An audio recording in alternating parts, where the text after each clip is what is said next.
पवित्र पुरुषोत्तम मास के 26वें दिन की व्रत कथा।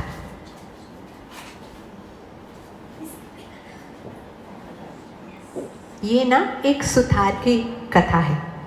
एक सुथार था, कारपेंटर, मिस्त्री, वो और उसकी पत्नी। उसके 9 बच्चे थे, 2 बेटे और 7 बेटियां। अब इतने बच्चे, उनको बड़ा करना, पालना, पोषना, कितना भी इंसान कमाए कम ही पड़ता है। 11 mouths to feed, can you imagine. बेचारा पूरा जीवन अथाग मेहनत करता रहा, एक के बाद एक सब बेटियों की शादी की। उसको लगा बेटियां अपने ससुराल जाएगी तो मेरा बोझा थोड़ा कम होगा। पर बेटियों का तो ऐसा होता है ना, ससुराल से आई तो भी उनको भेंट सौगात, गिफ्ट्स, बच्चे हुए तो बच्चों को, ग्रैंड चिल्ड्रन हुए तो ग्रैंड चिल्ड्रन को, तो सबको खिलाते पिलाते भेंट सौगात करते करते करते बेटों की भी शादियां हो गई। अब पति पत्नी थोड़े निवृत्त हुए तो सुथार ने सोचा कि धर्म ध्यान करने की अभी यही तो उम्र बची है, तो क्यों ना हम कुछ धर्म ध्यान करें। पर फिर भी जिम्मेदारियां सांसारिक कमी नहीं होती थी। तो उसने डिसाइड किया कि मैं एक वहाँ सत्संग का कुछ ग्रुप था तो वो उसमें जुड़ गया और रोज जाकर वो भजन कीर्तन थोड़ा थोड़ा करने लगा और उसमें उसको बहुत मज़ा आने लगा। इतने में पवित्र पुरुषोत्तम मास का आगमन हुआ और सब भजन वाले कर रहे थे व्रत, ध्यान, जप, पूजा वगैरह। तो उसने उसकी पत्नी को कहा कि हमारे पास यही समय है, हम दोनों क्यों ना ये व्रत करें। कहते हैं पुरुषोत्तम मास करने से अधिक फल मिलता है और ये हमारे पास ये अवसर भी है और अभी थोड़ा समय भी है, हमारी सांसारिक जिम्मेदारियों से थोड़े निवृत्त हो गए हैं, तो हम करेंगे। तो पति पत्नी ने मिलकर व्रत शुरू किया। ब्रह्म मुहूर्त में उठते, रोज़ नदी किनारे जाते, स्नान करते, कथा सुनते, ब्राह्मण को दान दक्षिणा करते। अभी दान दक्षिणा देने के लिए भी उनके पास कोई ज़्यादा पैसा तो था नहीं, तो उन्होंने क्या किया कि जो किराने वाला था उससे थोड़ा उधार मांग के लाए धान और 30 दिन की 30 पोटली बनाकर रोज़ एक पोटली देने लगे। अब बहुत अच्छे से उन्होंने व्रत किया और धीरे धीरे व्रत की पूर्णाहुति का समय आया। अब जैसे पूर्णाहुति के दिन उनको लगा कुछ ज़्यादा दान देना चाहिए, पर पैसे कहाँ से आएंगे, वो सोच रहे थे दोनों। उस दिन जल्दी उठकर जब वो लोग नदी पर स्नान करने जा रहे थे तो सुतार को पाँव में कुछ ठेस लगी और वो रास्ते में गिर गया। जब गिर गया तो उसने देखा कि कुछ है चमकीला, तो उसने उस जमीन को खोदा तो अंदर से पिटारा निकला। अब पिटारा उसने खोला तो ऐसे इतने अंधेरे में भी, क्योंकि एकदम ब्रह्म मुहूर्त था, सूर्योदय हुआ नहीं था, तो उस पिटारे में उसमें झगमगाते मोती और हीरे उसको दिखे और बहुत सारे सोने और चांदी के सिक्के थे। किसी का खजाना उधर छूट गया होगा, या गांव में ऐसे होता है ना, लोग अपना धन जमीन में डाल देते हैं, बैंक में नहीं रखते हमारे जैसे।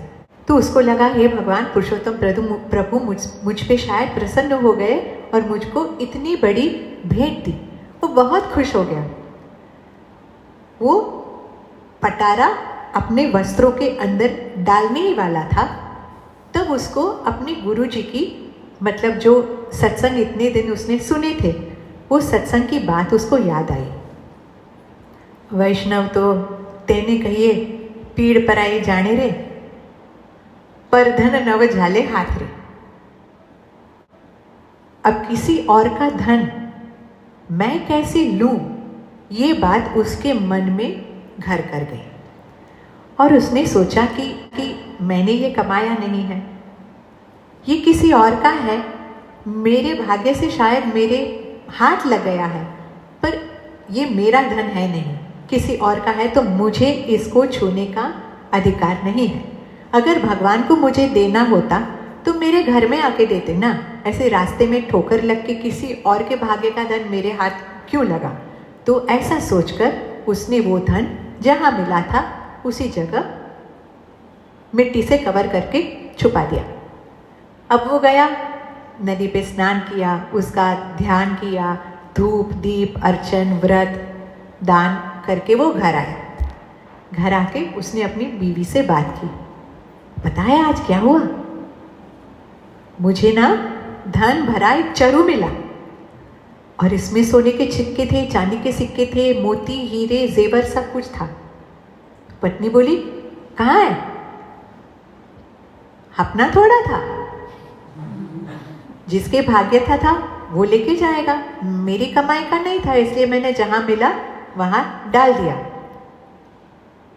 अब पत्नी को आया गुस्सा, वो उसके ऊपर चिल्लाने लगी कि इसीलिए पूरी जीवन हम कंगाल हैं, आपके भाग्य में मिला वो भी आप छोड़ के आए। पुरुषोत्तम प्रभु ने आपके ऊपर कृपा की, आपके ऊपर प्रसन्नता व्यक्त की और पुरुषोत्तम प्रभु के प्रताप से आपको इतना सब धन प्राप्त हो गया और आप मूर्ख की तरह उधर छोड़ के आए। ऐसा कोई करता है भला? हम गुजराती में कहते हैं ना, लक्ष्मी चांदलो करवावे तेरे मोढू धोवा नहीं जवान। उसने ऐसा ही किया ना, लक्ष्मी आई उसको तीला लगाने और वो कहाँ गया? नहाने, लक्ष्मी को छोड़ के। पर इस सुतार को भगवान पर निष्ठा और विश्वास था। उसने कहा, देखो अगर मेरे नसीब में भगवान ने लिखा होगा ना तो भगवान मुझे घर पे आकर देंगे, पर अगर रास्ते में मिला धन है, मुझे लगता है मेरा नहीं तो मैं नहीं लूँगा। अब पति पत्नी की लड़ाई ना, जैसे हम ज़ोर ज़ोर से चिल्लाते हैं ना जब लड़ते हैं, तो बाजू वाले घर में एक हजाम रहता था, बाल काटने वाला, हेयर ड्रेसर। उसने और उसकी पत्नी ने ये बातें सुन ली। वो थोड़ी ना इन दोनों की तरह मूर्ख थे। तो हजाम ने तय किया कि मैं जाऊंगा और ये धन लेके आऊंगा। उसने तो छोड़ दिया, पर मेरे नसीब का होगा। तो वो तुरंत गया और जहाँ वो सुतार ने डिस्क्राइब की थी जगह, वहाँ गया। थोड़ी दिन बैठा क्योंकि बहुत सारा अंधेरा था, पता नहीं चल रहा था। फिर उसने देखा कि उस जगह पे थोड़ा मिट्टी फ्रेशली डग लग रहा है, तो उसने वहाँ जाकर खोदा तो उसको वो चरु मिल गया धन का। अब जैसे उसने वो डब्बा खोला तो अंदर पूरा बिच्छू से भरा डब्बा था। जहरीले, वो टैरेंट्यूला कहते हैं ना, ऐसा बिच्छू से भरा डब्बा था। उसको एकदम गुस्सा आया। उसको लगा ये पति पत्नी जो है, सुतार और उसकी बीवी, उसने मेरे साथ मजाक किया। अब मैं उनको सजा दूंगा, मेरे साथ मजाक किया, मुझे यहाँ भेजा बिच्छू भरा डब्बा लेने के लिए, बता नहीं सकते थे। अब ये बिच्छू वाला डब्बा मैं उनके घर में छोड़ूंगा।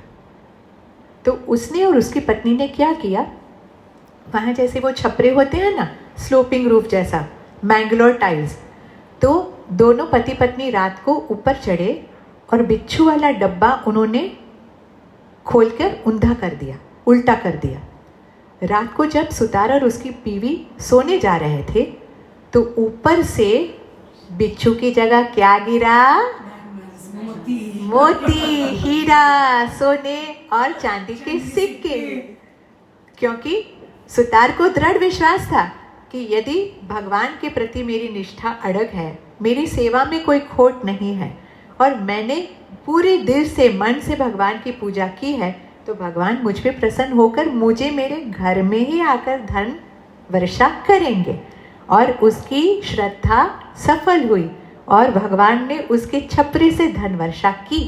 और दूसरे दिन वो गया बाजार, 1-2 चांदी के सिक्के बेचे और उसमें से बहुत सारा धन लाया। आज तो चांदी का क्या भाव है भाई बहुत सारा धन लाया और सब गरीबों में उसने बांटा, ब्राह्मणों को दान दिया, जो भी बच्चे थे उनको खाना खिलाया और बहुत ही अच्छे से पुरुषोत्तम मास की उत्थापन की, सब तैयारी जो करनी थी वो की और पुरुषोत्तम मास की पूर्णाहुति की। और उसको इतना सारा धन मिला कि उसका सब दारिद्र्य जन्म जन्मांतरों का मिट गया और अंत में पति और पत्नी वैकुंठ में उनको वास मिला।